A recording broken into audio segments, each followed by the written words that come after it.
Come championship bound, baby! Woo! Big love, baby! Woo! You hear it, man. It got a little crazy out there, but we made it through. We're gonna keep stacking the day, so see you in the championship. Bow! Let's go!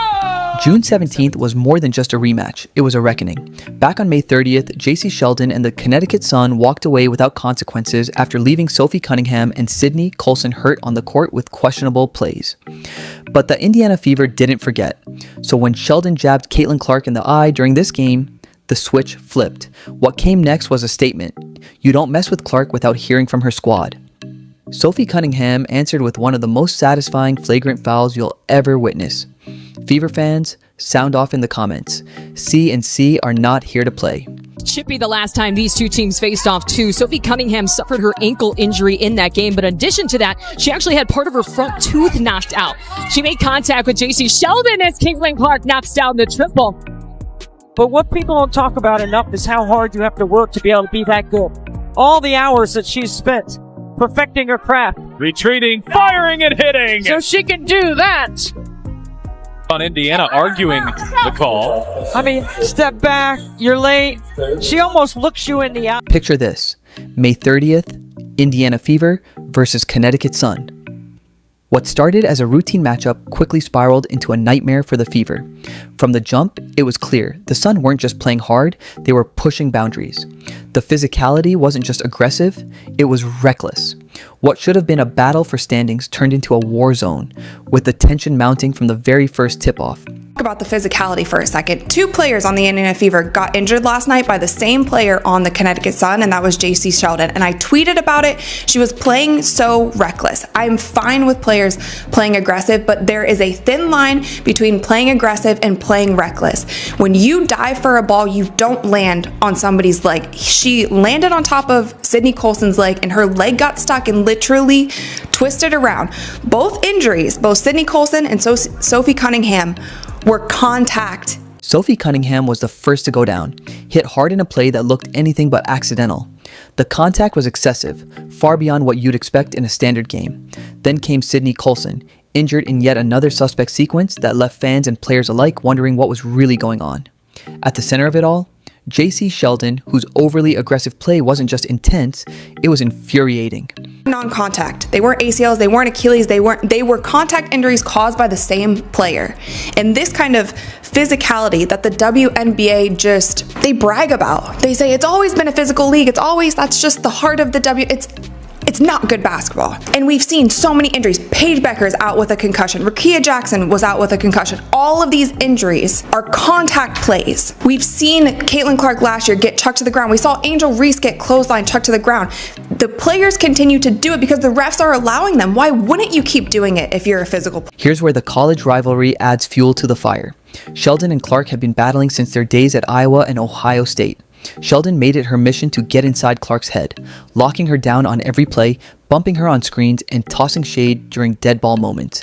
This wasn't just a game anymore, it was personal. Her mortal enemy took out a player. JC Sheldon. Caitlin Clark's mortal enemy. JC Sheldon. The referees on May 30th seemed to be watching a completely different game. Hard fouls went uncalled, reckless plays were ignored, and Clark had no choice but to watch her teammates get battered while Sheldon walked away unpunished. With every possession, the tension and frustration only grew. The Fever battled fiercely but fell short, 85-83, and more painfully, they lost two vital players to injuries that might have been avoided if the officials had kept control. Sophie Cunningham and Sydney Colson's absence cast a shadow over the games to come. This is a reckless play. This is reckless. It is dangerous. And this angle makes it look even worse. It is dangerous. Like, Sid Colson is between her and the ball.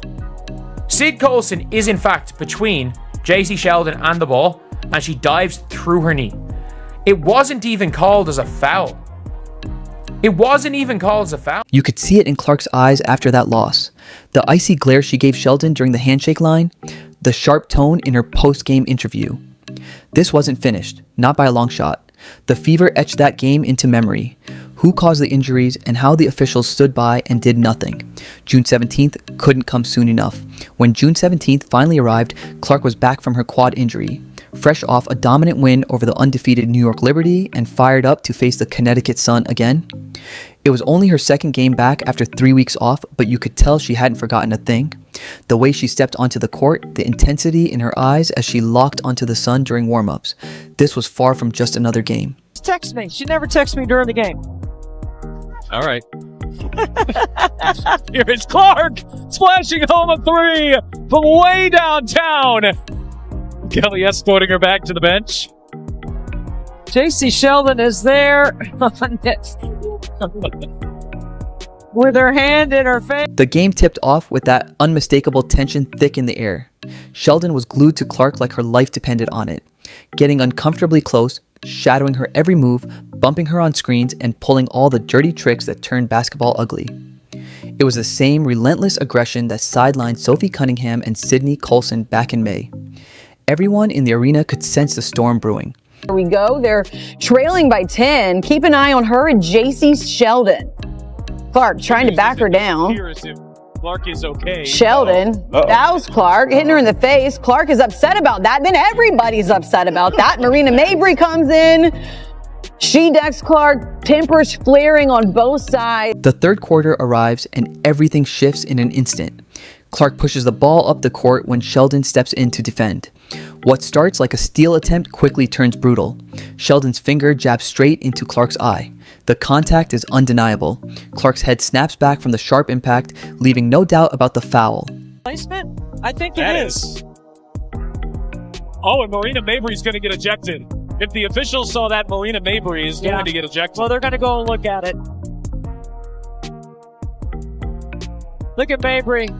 She's got a scar on one side, a scratch on one side of her face, a scratch on the other side. It's not from the game today. I asked her about it. She's always in the mix. There's a lot of contact here.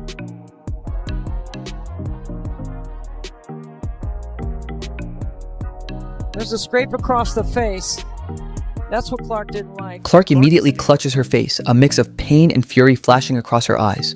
She squints, struggling to clear her vision, but it's clear she's processing more than just a sting. The realization sinks in that this wasn't an accident. It was the same player who injured her teammates, now using the same dirty tactics that went unchecked before. Clark responds like any fierce competitor would. She pushes Sheldon away, a natural reflex to someone jabbing a finger into your eye. The crowd explodes, fully aware of what just happened. But just when it seems justice might be served, the referees are about to make the situation even worse. Didn't like. Then Mabry came in with a bump. And Mabry's day is almost assuredly going to be done. Clark stood there, clutching her eye, an obvious victim of a dangerous, reckless play. Yet, the officials reached for their whistles. The arena buzzed with confusion and outrage as fans pointed to the replay boards, showing the unmistakable eye poke that sparked it all. But the referees had already made up their minds. Clark was slapped with a technical foul, not for the initial foul, but for pushing back in self-defense.